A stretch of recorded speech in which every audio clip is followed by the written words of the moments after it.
오늘 우리에게 주시는 하나님의 말씀은 요한복음 3장 16절 말씀입니다. 우리 같이 한번 읽어볼게요. 같이 읽습니다. 시작.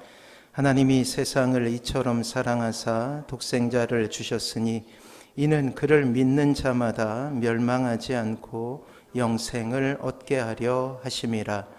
아멘. 우리 옆에 분하고 같이 인사하도록 할게요. 사랑하고 축복합니다. 사랑하고 축복합니다. 자, 우리는 새로운 설교 시리즈를 맞이하여서 지난 2주간 우리는 왜 우리의 삶 가운데 복음이 필요한지 알게 되었어요.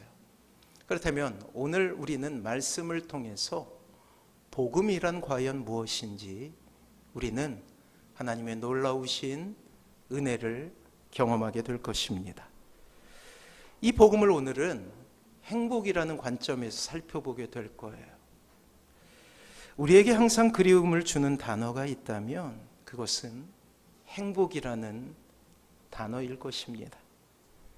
그래요. 불러만 봐도 너무나 가슴이 따뜻한 말 아닙니까? 행복. 하지만 제가 만약 여러분들에게 당신은 행복하십니까? 라고 묻는다면 우리가 쉽게 대답할 수 없는 말이 행복이라는 단어이기도 하죠. 너무나 간절히 원하고 있지만 잡을 수 없는 사막의 신기루처럼 늘 행복은 우리에게 그리움이 되고 있습니다. 사랑하는 성도 여러분, 여러분들은 인생을 왜 살고 계십니까? 왜 그렇게 치열하게 하루하루를 견디며 살아가고 계시는지요? 이렇게 누군가 저에게 묻는다면 저는 이렇게 대답할 거예요. 행복하려고요. 따지고 보면 하나님께서 이 땅의 신자에게 원하시는 것도 행복이었어요.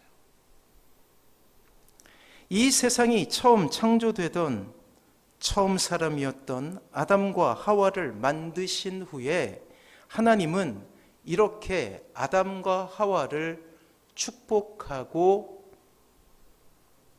말씀하십니다. 창세기 1장 28절 말씀을 우리 같이 한번 읽어보도록 할게요. 같이 한번 읽어봅니다. 시작. 하나님이 그들에게 복을 주시며 하나님이 그들에게 이르시되 생육하고 번성하여 땅에 충만하라. 땅을 정복하라. 바다의 물고기와 하늘의 새와 땅에 움직이는 모든 생물을 다스리라 하시니라. 아멘. 그래요. 하나님께서 그들에게 복을 주시며 라고 그렇게 이야기하고 있습니다. 땅을 정복하고 충만하라. 바다의 물고기와 하늘의 새와 땅에 움직이는 모든 생물을 다스리라 라고 말씀하고 있죠. 그런데 우리가 주목해야 될 것은 이 뒤에 있는 모든 결과물들은 하나님께서 우리에게 복을 주셨기 때문임을 먼저 기억해야 합니다. 그래요. 하나님이 그들에게 복을 주시며 이것이 이 세상을 만드시며 사람에게 행복을 주기를 원하시는 하나님의 마음이었다라는 거예요. 자, 그렇다면 다시금 여러분들에게 물어보겠습니다. 당신은 행복하십니까? 과연 이 질문에 자신 있게 대답할 수 있습니까? 하지만 우리는 금세 알게 됩니다.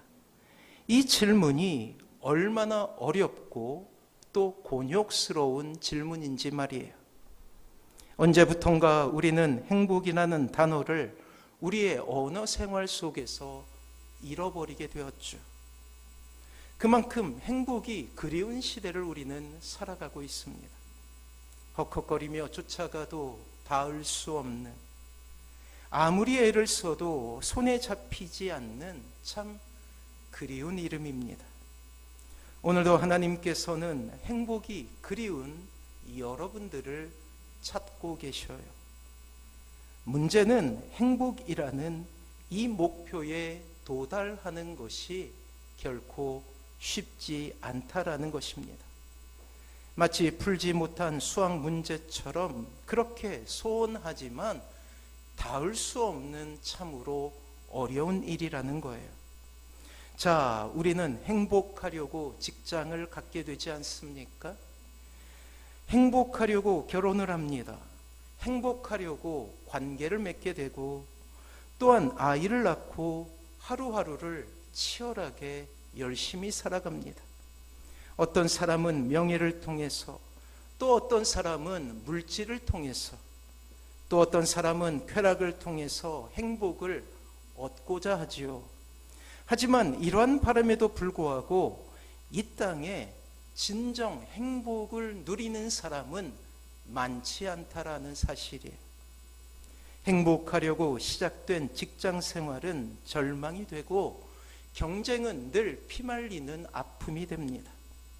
결혼은 많은 이들에게 오히려 상처로 돌아가고 또 많은 사람들의 끝은 헤어짐으로 끝나게 되죠.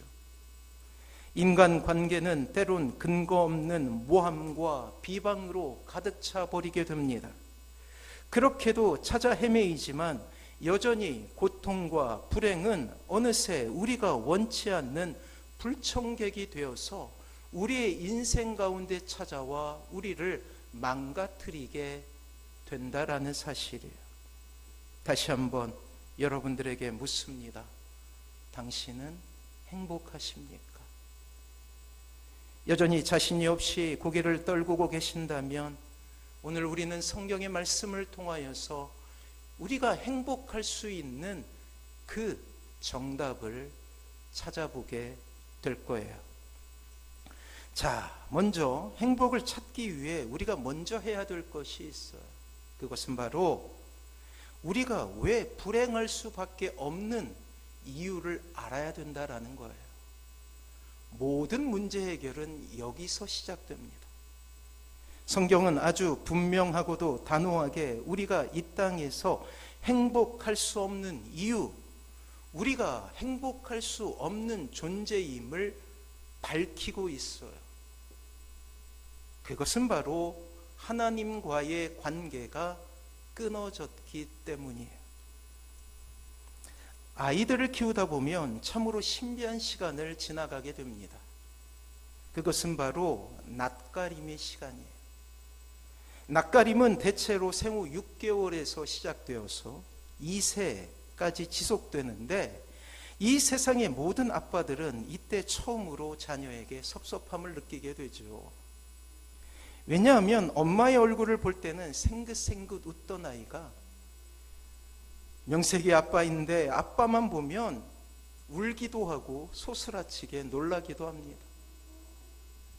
옆집 아저씨를 보는 것도 아닌데 참 처절하게 울며 엄마만을 쫓고 찾게 되는 것이죠. 이것을 보며 저는 아주 놀라운 영적인 의미를 깨닫게 되었어요.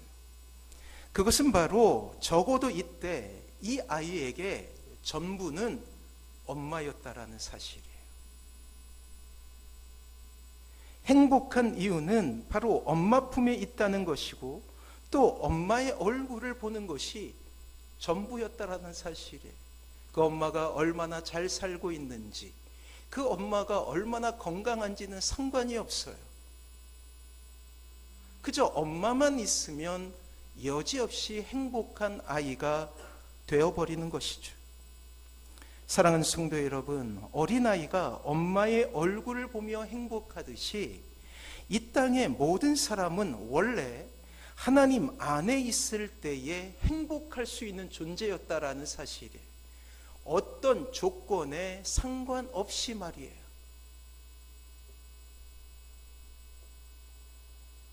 반대로 아이는 엄마를 잃어버리게 되면 모든 것을 다 잃어버린 존재가 됩니다. 놀랍게도 사람만이 이 시기에 하나님을 전적으로 의지하며 우리에게 가르치고 있어요.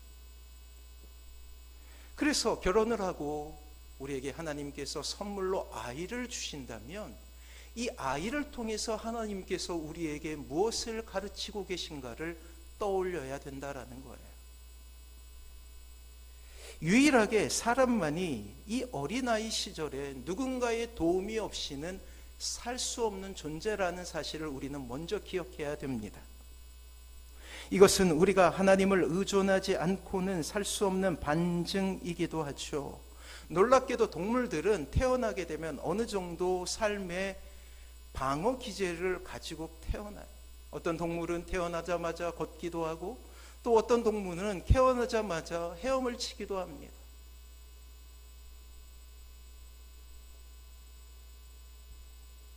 그런데 인간만은 부모, 더 정확히 이야기하면 엄마의 도움이 없이는 살아갈 수 없는 참으로 무기력한 존재로 태어나게 된다라는 거예요. 여기서 우리는 인간이란 존재 자체가, 영이라는 하나님의 선물을 받은 이 인간이라는 존재 자체가 하나님 안에서만 행복을 누리고 하나님 안에서만 생존할 수 있는 존재임을 깨닫게 된다라는 사실이에요. 그렇습니다. 반대로 우리가 이 땅에서 행복을 잃어버린 이유는 하나님을 잃어버렸기 때문임을 우리는 기억해야 합니다. 우리가 행복의 기준이라고 생각했던 물질이나 명예나 좋은 학교나 좋은 직장이나 심지어 가족이라 할지라도 매몰차게 우리를 향해 등을 돌리며 상처가 될 때가 얼마나 많이 있습니다. 그렇습니다. 이 세상에서 말하는 100가지 행복의 조건이 우리에게 충족된다 할지라도 어느새 우리의 인생 가운데 찾아오게 된 한 가지 불행의 조건이 100가지 행복의 조건들을 삼켜버리고 여지없이 우리는 불행한 존재가 됨을 우리는 알아야 돼요. 많은 재물을 모으고 권력을 갖는다 할지라도 건강 하나 잃어버리면 여지없이 그 사람과 그 가족들은 불행한 사람이 되는 것 아닙니까? 불꽃과도 같이 뜨겁게 사랑했던 부부관계가 어느새 식어지고 대화가 사라지게 되면 사랑은 이제 비수가 되어서 서로에게 너무나 큰 상처가 된다라는 사실이에요. 누군가의 노래처럼 님이라는 글자에 점 하나만 찍으면 남이 되어버리는 것이 우리의 인생의 아이러니라는 사실이에요. 사랑하는 성도 여러분, 인간의 모든 불행은 그릇된 사랑에서 시작됩니다. 하나님 대신 행복이 아닌 것에서 행복을 찾으려 할 때 결국 그것은 불행이 되어버린다라는 거예요. 세상은 끊임없이 행복의 조건을 찾아 행복하라 이야기하죠. 우리의 자녀들은 12년간, 길게는 16년간 학교에서 그것을 배우는 거예요. 행복의 조건을 찾아자 행복하라 이야기하고 있는 세상의 교육을 받게 되죠. 하지만 안타깝게도 그 끝은 불행 아닙니까? 그래요. 하나님 대신 사랑하는 것들로 인해서 우리가 이 그릇된 사랑을 통해서 우리는 불행해질 수밖에 없다라는 것이에요. 그래서 성경은 인간의 모든 불행이 하나님과의 관계가 끊어졌기 때문이라고 말씀하고 있습니다. 그렇다면 왜 하나님과의 관계가 끊어진 것일까요? 하나님과의 관계가 끊어진 이유는 우리의 죄 때문이에요. 이사야서 59장 2절에 보면 이러한 말씀이 있죠. 제가 한번 읽어볼게요. 오직 너희 죄악이 너희와 너희 하나님 사이를 갈라놓았고. 그래서 여러분들이 하나님과의 관계 속에서 원래 사랑하며 행복해야 될 존재였으나 이제 하나님 외에 다른 것들을 사랑하게 되는 거예요. 돈을 사랑하게 된 사람은 돈 때문에 불행하게 되고, 명예를 사랑하게 된 사람은 명예 때문에 불행한 사람이 되며, 사람을 사랑한 사람은 사람 때문에 불행할 수밖에 없는 존재가 되었다라는 사실이에요. 그렇다면 죄란 무엇일까요? 여러분은 죄를 생각할 때 가장 먼저 떠오르는 것이 무엇입니까? 우리가 죄에 대해서 그릇된 지식을 갖게 되는 이유는 우리가 이 땅에서 가지고 있는 죄에 대한 관념 때문이에요. 누군가 여러분들에게 찾아와서 이렇게 이야기한다면 아마도 불쾌하실 거예요. 당신은 죄인입니다. 10중 8구 화를 내며 내가 무슨 죄를 지었냐고 따져 묻게 되겠죠. 우리의 머릿속에 있는 일반적인 죄의 이미지는 살인이나 도둑질 아니면 사기, 폭력 등 아닙니까? 그렇게 우리는 학교에서 학습을 받게 되었어요. 하지만 신앙생활을 하고 우리는 곧 당혹스러운 때를 맞이하게 돼요. 목사님이 우리 모두를 향하여서 죄인이라 부르고 있을 때 말입니다. 죄가 무엇인지도 모르는데 회개하라고 그렇게 이야기할 때 우리는 당혹스럽죠. 그리고 예수님께서 우리의 죄 때문에 돌아가셨습니다 라고 설교를 할 때 속으로 우리는 이야기합니다. 제가 예수님을 죽이진 않았잖아요. 더욱 당황스러운 것은 이 죄인이란 말에 나 외에 다른 모든 교인들이 눈물을 흘릴 때를 경험하게 될 때가 있다라는 사실이에요. 저 사람은 무슨 죄를 지었는데 저렇게 울면서 기도할까라는 의문이 들 때 있죠. 도무지 이해할 수 없을 때 말이에요. 그리고 생각합니다. 저 사람은 죄를 많이 지었나 보다. 다행이다. 나는 죄인이 아니니. 그런데 성경은 놀라운 선언을 하고 있어요. 그것은 바로 이 세상의 모두가 다 죄인이라는 엄청난 선언을 하고 있습니다. 로마서 3장 10절부터 12절까지 말씀이에요. 우리 같이 한번 읽어봅니다. 같이 읽습니다. 시작. 기록된 바 의인은 없나니 하나도 없으며 깨닫는 자도 없고 하나님을 찾는 자도 없고 다 치우쳐 함께 무익하게 되고 선을 행하는 자는 없나니 하나도 없도다.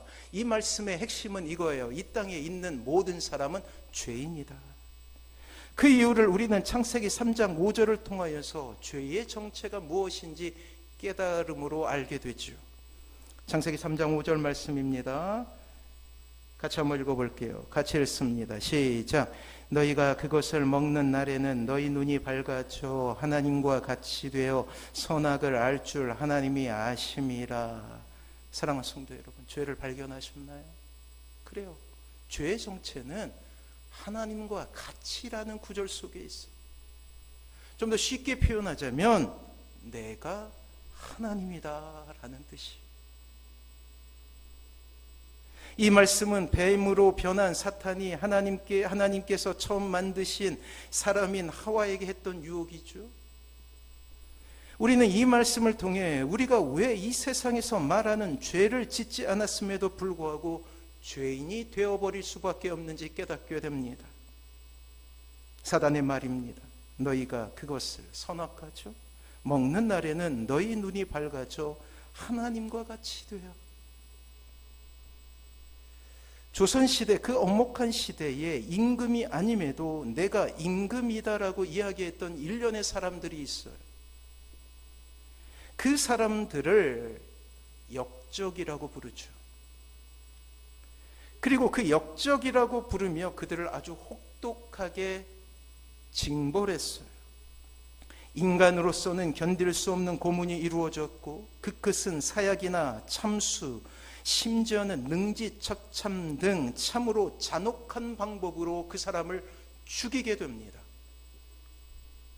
이러한 형벌이 자신에게만 주어진 것이 아니라 삼족을 멸하게 되는데, 다시 말해 아버지 때와 아들 때를 죽이게 된다라는 거예요. 아버지와 자녀의 자녀들은 죄를 짓지 않았음에도 불구하고 역적 가문이라는 이름 때문에 모두 다 죽이게 되죠. 그리고 가정에 있는 모든 여인들은 비참하게 노예로 팔려가게 됩니다. 이렇게 혹독하게 대우하는 것은 이러한 처벌을 세상에 보여주며 다시는 역심을 품지 못하게 하는 경고의 의미를 담게 된다는 사실. 사랑하는 성도 여러분, 이전에 우리의 조상 아담과 하와의 죄의 이름은 바로 역적이었어요. 역심을 품었고 실제 하나님 대신 스스로 하나님이 되고자 했습니다. 이러한 죄는 고스란히 아담의 허리에서 나온 모든 인간에게 전수가 되죠. 이 땅에 태어나는 모든 사람은 이렇게 엄마 뱃속에서부터 나오며 내가 하나님이다 라는 역심을 품고 태어나게 되는 것이에요. 그것을 우리는 원죄라고 부르는 오리지널 신. 그리고 이 원죄로 인하여 우리는 이 세상에서 하나님을 대적하는 삶을 살아갈 수밖에 없게 되는 것이에요. 그것을 우리는 스스로 짓는 죄라고 부르며 자범죄라고 부르는 것입니다. 그래서 죄를 이야기할 때는 원죄와 자범죄로 이야기할 수 있는 거예요. 때문에 자범죄가 없다 할지라도 죄가 없다고 할 수 없는 것은 우리 안에 원죄가 있기 때문이에요. 또 자범죄를 보면 우리는 우리 안에 원죄가 있음을 깨달을 수밖에 없다라는 사실이에요. 자범죄는 원죄가 있음으로 생기는 죄이기 때문이죠. 원죄건 자범죄건 상관없이 우리는 이 죄로 인해 원래 역적들이 받아야 될 형벌을 받을 수 없는 존재가 되어버린 것입니다. 3조 아담의 허리로부터 나온 모든 인간은 원죄의 굴레 아래 갇히게 된 거예요. 이로 인하여 저와 여러분들을 포함한 모든 사람은 하나님과의 관계가 끊어져서 삶에 여러 가지 문제가 나타나게 되지요. 첫 번째 문제는 하나님의 생명에서 떠나게 됩니다. 그렇습니다. 죽음이 사람을 지배하게 되죠. 죽음은 늘 우리에게 두려움의 대상이 됩니다. 또 사랑하는 이의 죽음을 목격한 사람은 이 죽음이 얼마나 가공할 일인 것을 깨닫게 되는 거예요. 우리에게 유일하게 생명을 주시는 분은 하나님이시죠. 뿌리 뽑힌 나무와 물을 떠난 물고기를 생각해 보십시오. 두 경우 모두 잠시 살아있는 것처럼 보이지만 일정한 시간이 지나게 되면 죽게 되는 거예요. 이 땅에 많은 사람들이 살아가고 있습니다. 한 80억 되나요? 그 모든 사람들은 생명을 가지고 있어요. 하지만 하나님이 보시기에는 뿌리가 뽑힌 나무처럼 보인다라는 거예요. 어항을 뛰쳐나온 물고기와 같이 곧 있으면 죽을 수밖에 없는 운명을 가지고 살아가고 있다라는 사실이죠. 이렇게 인간에게 죽음의 고통이 찾아오는 까닭은 생명의 근원이신 하나님과의 관계가 끊어졌기 때문이라는 사실이에요. 두 번째, 복된 삶을 살지 못하고 고통과 불행을 겪게 됩니다. 자, 야고보서 1장 17절, 이 땅에 고통과 불행이 왜 찾아오게 되는가를 우리는 이 구절을 통해서 깨닫게 되지요. 같이 한번 읽어봅니다. 시작. 온갖 좋은 은사와 온전한 선물이 다 위로부터 빛들의 아버지께서 내려오나니. 사랑하는 성도 여러분, 하나님의 자녀의 지위를 잃어버린 인간은 더 이상 아버지 되신 하나님께로부터 오는 복을 얻지 못하는 존재가 되어버리는 거예요. 사람들은 끊임없이 행복을 추구하죠.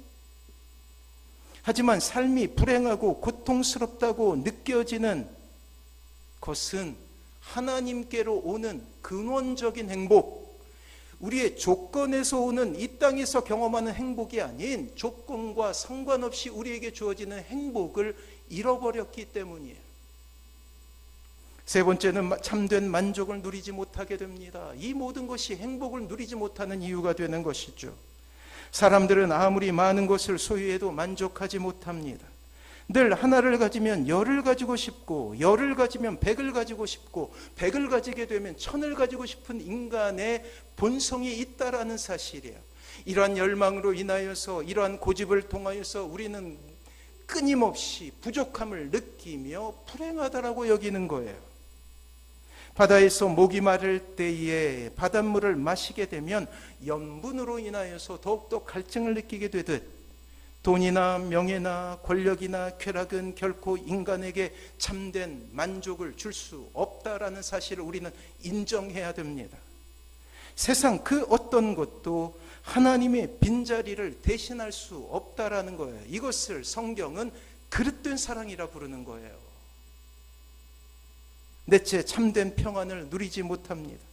성경은 우리를 향해서 이렇게 표현하고 있어요. 우리에게는 별명이 있는데 저와 여러분들에게는 별명이 있었습니다. 그것은 바로 수고하고 무거운 자예요. 무거운 짐을 지는 자예요. 마태복음 11장 28절을 통해서 주님께서 직접 말씀하십니다. 우리의 이 땅에서의 삶이 어떠한 삶인가를 우리에게 보이셔요. 같이 한번 읽어볼까요? 마태복음 11장 28절 같이 한번 읽어봅니다. 시작. 수고하고 무거운 짐진 자들아 다 내게로 오라. 내가 너희를 쉬게 하리라. 자, 평안을 누리지 못하는 이유는 스스로가 자신의 삶을 지어야 하기 때문이에요. 부모님이 없는 사람을 우리는 고아라고 부르죠. 저 역시 수년 전에 고아가 되었어요. 이 고아의 삶이 힘든 것은 모든 것을 스스로가 책임져야 하기 때문입니다. 모든 것을 스스로 책임져야 하는 인간의 마음속에는 필연, 두려움과 염려와 근심과 걱정이 끊이지 않는다라는 사실을 우리는 알아야 돼요. 기관에 있는 아이들이 있죠. 19살이 되면 이 기관을 떠나야 돼요. 고아원이라고 부르지 않습니까? 근데 어떤 자매의 이야기를 들었어요. 그날을 너무나 기다렸다라는 거예요.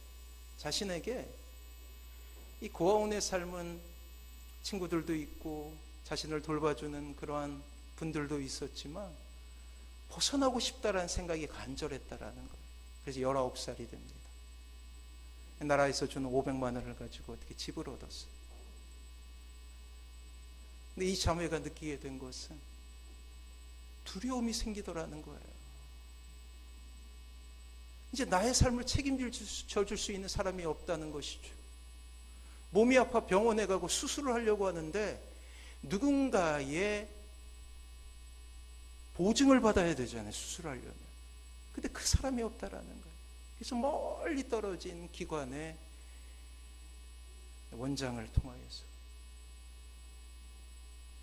보증을 받고 수술을 받을 수 있었다.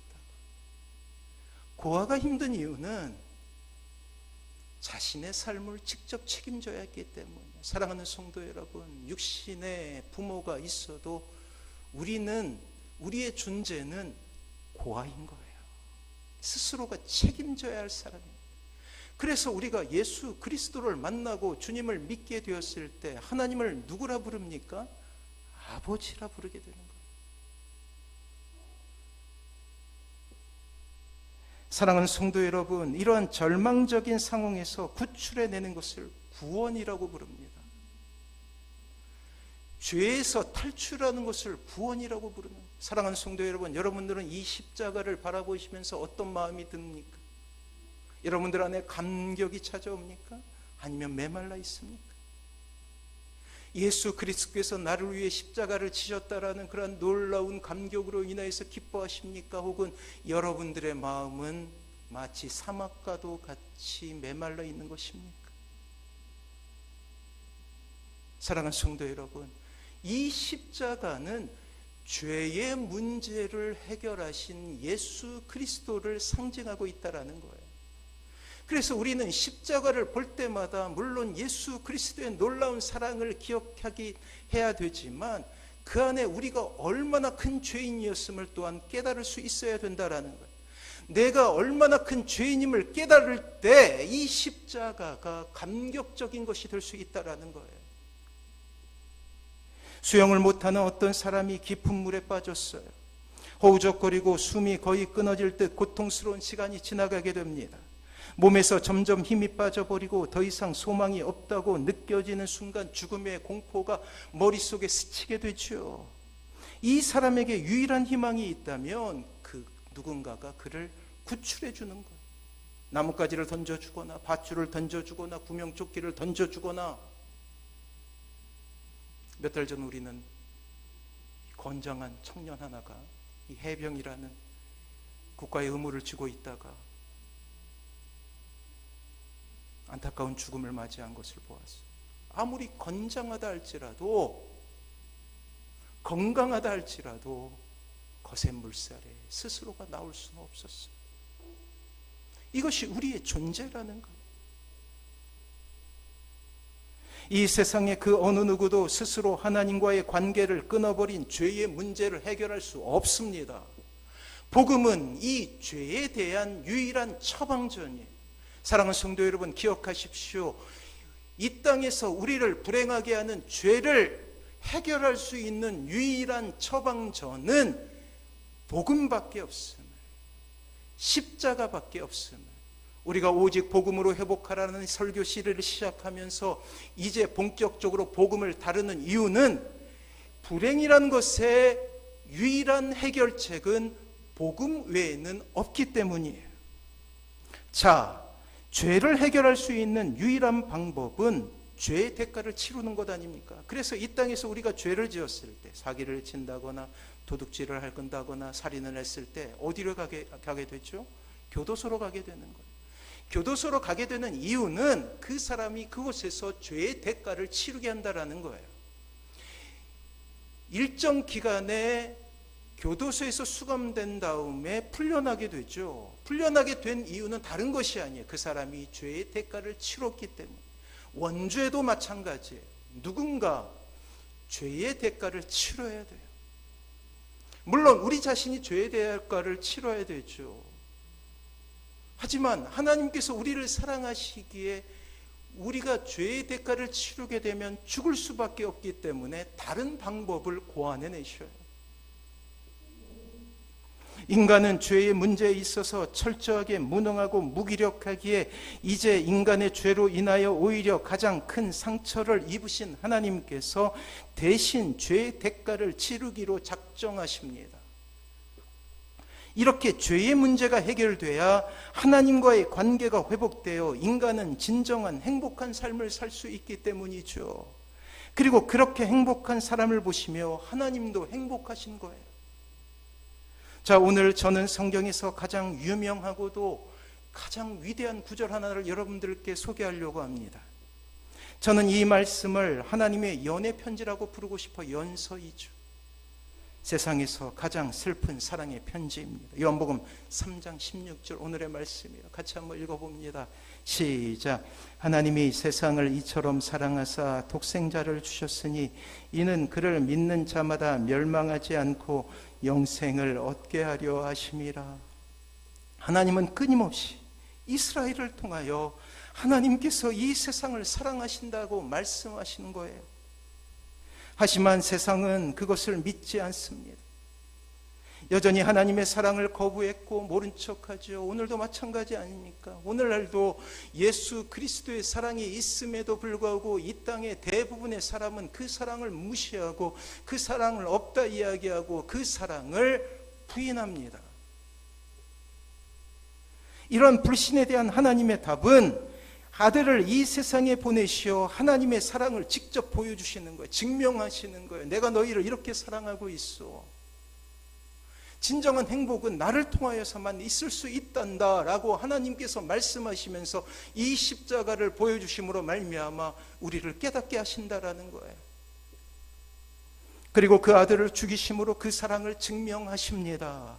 도무지 변하지 않는 세상을 사랑으로 녹이기로 작정하셔요. 죄의 대가를 대신 치르시고 인간을 구원하고자 하시는 것이죠. 사랑하는 성도 여러분, 우리는 오늘 본문을 통해 누군가를 위해 자신의 가장 소중한 것을 포기하시는 아주 기이하고도 놀라운 사랑을 보게 된다라는 것이에요. 그 방법은 골고다라는 동산 위에 십자가에 자신의 아들을 매달고 세상의 모든 사람들의 구경거리가 되게 하는 방법이었어요.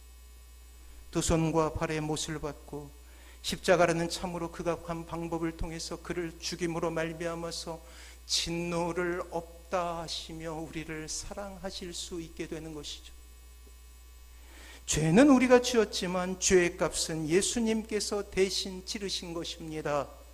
그것을 우리는 어려운 말로 대속이라고 불러요. 대속. 대신 갚아주셨다라는 거예요. 원래는 우리가 죽었어야 하는데 하나님과 아담이 약속하지 않아요? 이 선악과를 먹게 되면 정령 죽을 거예요. 아, 그래요. 선악과를 따먹은 우리는 정령 죽는 사람이었다라는 거예요. 그러나 하나님께서는 이 죄에 대해서 죽음으로 묻지 않으시고 오히려 아들이신 예수 그리스도를 죽이심으로 말미암아 오히려 우리를 행복하게끔 하신다라는 거예요. 헨리 나우엔이라는 믿음의 형제는 이렇게 고백한 적이 있어요. 한번 들어보십시오. 부서진 몸이라는 글이에요. 예수는 십자가에서 부서지셨다. 그분은 당신의 고난과 죽음을 어떤 값을 치르더라도 피해야 할 악이 아니라 껴안아야 할 사명으로 받아들이셨다. 사랑하는 성도 여러분, 그렇다면 우리가 어떻게 이 구원을 얻을 수 있을까요? 오늘 우리는 우리의 가공할 죄와는 결코 어울리지 않는 구원의 방법을 보게 될 것이에요. 그렇습니다. 그것은 바로 예수님을 영접하는 거예요. 영접. 영접이란 무슨 뜻이에요? 손님을 영접하다 라는 말이 있잖아요. 손님을 받아들인다라는 거예요. 놀랍게도 이 땅에서 인간이 구원을 받을 수 있는 방법은 영접이라는 방법이에요. 아무런 대가도 치르지 않습니다. 마음으로 믿는 것이죠. 예수님이 내 죄를 십자가를 통하여 대신 치르셨고 나는 죄의 용서를 받았으며 이제 하나님의 자녀가 되었다는 것을 마음으로 받아들이면 된다라는 사실이에요.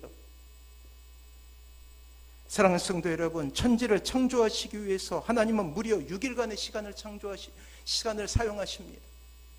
전능하신 분께서. 하지만 인간을 죄에서 구원하시기 위해 아들을 대신 죽이셔야 했던 분이 하나님이신 거예요. 겨우 6일 만에 세상을 창조하실 정도로 전지전능하셨던 그분이 인간을 구원하시기 위해서는 수천 년이 지나갔고 아들을 이 땅에 보내셨고 그 아들을 십자가에 달려 죽게 하셨고 이런 과정을 통해서만 여러분들을 구원하실 수 있었던 거예요. 사랑하는 성도 여러분, 이것을 우리는 복음이라고 부르는 거예요. 왜 우리의 인생이 행복을 향하여 나아갈 때 왜 복음이 필요한지 우리는 드디어 깨닫게 되는 것입니다. 죄의 문제를 해결하기 위함이에요. 우리는 결코 용서함 받아서는 안 되는 죄인이었어요. 그러나 하나님이 우리에게 요구하신 것은 고작 영접입니다. 작은 물건 하나를 사려고 해도 거기에 맞는 돈을 지불하는데 구원이라는 큰 선물을 하나님은 아무런 대가를 받지 않고 오히려 하나님의 아들이신 독생자이신 예수 그리스도를 십자가에 달려 죽게 하시는 이 커다란 대가를 치르면서 우리를 구원하고자 하신 거예요. 이것을 우리는 복음이라고 부른다고요. 사랑하는 성도 여러분, 그만한 값어치가 없어서가 아니라 인간을 사랑하시는 하나님의 사랑이 너무나 크기 때문이죠. 요한복음 1장 12절 말씀 같이 한번 읽어볼까요? 우리가 구원받은 이유입니다. 같이 한번 읽어볼까요? 시작. 영접하는 자 곧 그 이름을 믿는 자들에게는 하나님의 자녀가 되는 권세를 주셨으니. 사랑하는 성도 여러분, 아직도 주님의 사랑을 알지 못하는 분이 있다면 이 시간 그 하나님의 사랑을 받아들이고 주님을 영접하시길 바랍니다. 혹시 지금까지 속아온 것은 아닙니까? 예수님 왜 믿으세요? 복 받으려고요. 잘 살려고요. 우린 지난 수십 년간 속아왔어요.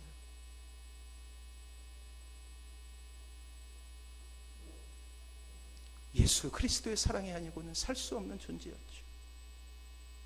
그러나 하나님께서 치르신 대가로 인하여 우리는 세상의 조건과는 상관없이 행복할 수 있는 존재가 된 것입니다. 아직도 불행이란 것이 여러분들을 괴롭게 합니까? 아직도 세상에서 경험하게 되는 좌절이란 것이 여러분들을 아프게 합니까? 그러면 주님을 만나십시오. 오늘도 우리 아버지 되신 하나님은 동구바 고교에서 집 나간 탕자를 기다리듯이 우리를 기다리고 계십니다. 그 사랑으로 돌아가는 것, 우리의 인생의 가장 중요한 일. 그래서 신앙생활에서 중요한 것은 방향이에요. 방향. 회개는 방향에 대한 이야기예요. 그냥 눈물을 흘리고 있는 것이 아니라 삶의 방향을 바꾸는 거예요. 우리는 세상을 향하고 있는 이 발걸음을 돌려서 하나님께로 나아가야 되는 거예요. 그래요, 우리의 삶은 오직 복음으로만 회복될 수 있는 것입니다. 이 은혜 가운데 거하시는 사랑하는 모든 성도님들 되시길 주님의 이름으로 축원합니다.